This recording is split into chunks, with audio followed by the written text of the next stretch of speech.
Hello everyone, welcome back to my channel learn with Rajpal. तो मैं बात कर रहा था कि 12 साल तक स्कूल के अंदर बच्चा अंग्रेजी पढ़ने के बाद भी अंग्रेजी बोल नहीं पाता है। तो क्या असेसमेंट में किसी तरह का बदलाव करने से क्या उसका जो भाषा बोलने का की जो क्षमता है उसमें बदलाव आ सकता है या सुधार हो सकता है? तो उस असेसमेंट सिस्टम पे बातचीत आज मैं करने वाला हूँ। तो भारत में जो असेसमेंट सिस्टम है वो सीसी आधारित है, कंटिन्यूअस एंड कॉम्प्रिहेंसिव इवैल्यूएशन, जिसे सतत और व्यापक मूल्यांकन भी कहते हैं। तो सतत और व्यापक मूल्यांकन जो है वो पहले एफए होता है, फॉर्मेटिव असेसमेंट। दो फॉर्मेटिव असेसमेंट होते हैं, FA1 FA2, फिर SA1 और फिर FA3 FA4 और SA2। Summative assessment means mid term और फाइनल टर्म। तो पूरा जो वेटेज है वो 100% वेटेज है। तो FA इसका 40% वेटेज रहता है असेसमेंट का, और SA का 60% वेटेज रहता है। अब जो लिसनिंग और स्पीकिंग एक्टिविटीज़ हैं वो सिर्फ FAs में ही होती हैं फॉर्मेटिव असेसमेंट के दौरान, और SA के दौरान हम रीडिंग, राइटिंग और ग्रामर को टेस्ट करते हैं। अब मैं ये सोचता हूँ कि सामान्य जीवन में हम भाषा का किस तरह इस्तेमाल करते हैं। यदि हम एग्ज़ाम्स वगैरह को छोड़ दें, जो कॉम्पिटिटिव एग्ज़ाम है या फिर स्कूल या कॉलेज में एग्ज़ाम्स होते हैं, तो हम भाषा के रीडिंग या राइटिंग फॉर्म का सामान्य जीवन में हम या तो बुक्स वगैरह पढ़ने के लिए या न्यूज़पेपर वगैरह पढ़ने के लिए करते हैं, आर्टिकल्स पढ़ने के लिए। और लिखने के तौर पे हम कोई मेल वगैरह लिखनी हुई या आर्टिकल लिखना हुआ, या फिर किसी जगह कमेंट करना है या व्हाट्सएप चैटिंग वगैरह करनी है, तो वहाँ पे हम रीडिंग और राइटिंग का काम करते हैं। और सामान्य ज़िंदगी में हम अगर बातचीत की बात करें, लिसनिंग और स्पीकिंग की बात करें, तो उससे हम ज़्यादा प्रतिशत में प्रयोग करते हैं। मतलब 80% अगर मैं कहूँ कि हम लिसनिंग और स्पीकिंग का इस्तेमाल करते हैं, और 20% हम इस्तेमाल करते हैं रीडिंग और राइटिंग का। अब जो असेसमेंट स्कूल्स के अंदर किया जाता है उसमें मैं ये देखता हूँ कि जो रीडिंग और राइटिंग और ग्रामर का असेसमेंट है वो 80% वेटेज रखता है, और जो लिसनिंग और स्पीकिंग एक्टिविटीज़ हैं वो वेटेज रखता है 20%।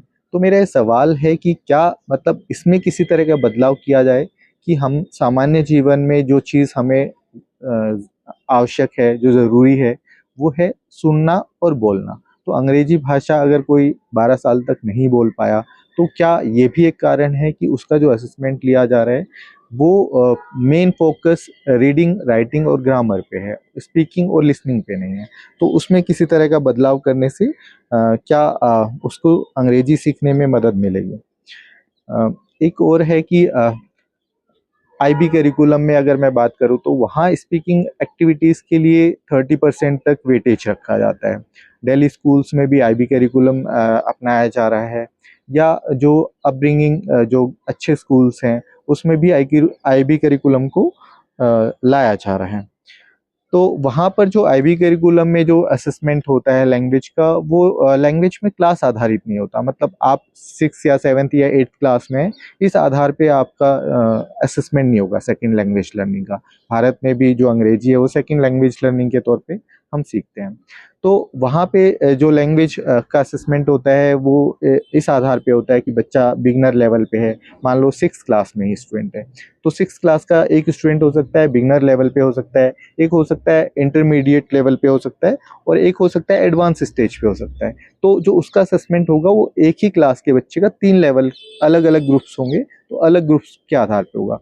तो हमारे CBSE करिकुलम में अगर हम देखते हैं असेसमेंट, वो क्लास आधारित होता है, स्टेज आधारित नहीं होता है कि बच्चा किस स्टेज पे। तो अगर स्टेज आधारित अगर हम असेसमेंट की बात करें तो उसमें भी किसी तरह का अगर हम बदलाव लाएंगे, तो मुझे लगता है कि जो लैंग्वेज लर्निंग है, इंग्लिश को स्पीकिंग वगैरह, लिसनिंग है, उसमें किसी तरह से इम्प्रूवमेंट देखने को मिल सकता है। तो कुछ पॉइंट्स हैं जिन्हें हम अपने असेसमेंट सिस्टम में अप्लाई करके बच्चों की जो लैंग्वेज स्पीकिंग एक्टिविटीज़ हैं या स्पीकिंग स्किल्स हैं उसको इम्प्रूव कर सकते हैं।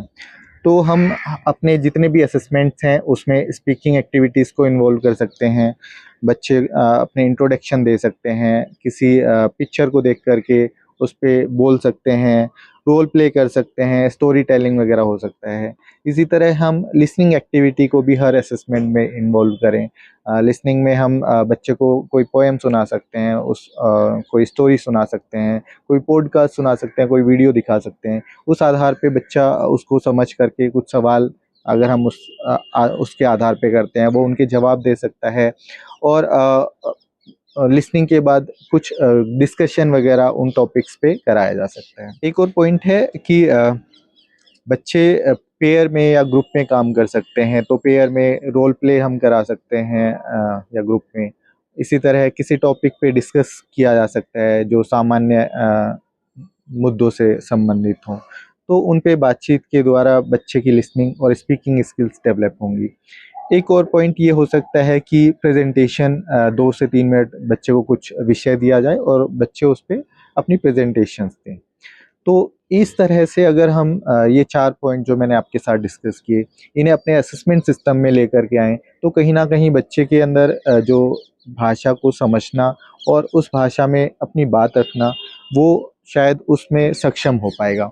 एक और बात मैं सोचता हूँ कि जिस आधार पे हम बच्चे को फ़ेल या पास करते हैं, तो ये अगर समझा जाए कि बच्चे को फ़ेल पास इसी आधार पे किया जाएगा कि वो उस भाषा में बोलना जानता है या नहीं, या उस भाषा को सुन कर के समझ पा रहा है या नहीं। तो बच्चा हो सकता है कि साल भर उसी चीज़ का अभ्यास करे, और इस तरह से जो 12 साल तक हम ये देखते हैं कि बच्चा अंग्रेजी पढ़ने के बाद भी अंग्रेजी बोल नहीं पा रहा है, तो इस तरह के असेसमेंट्स में बदलाव ला करके इस चीज़ को हम बदल सकते हैं। तो ये एक प्रयास हो सकता है। Thank you.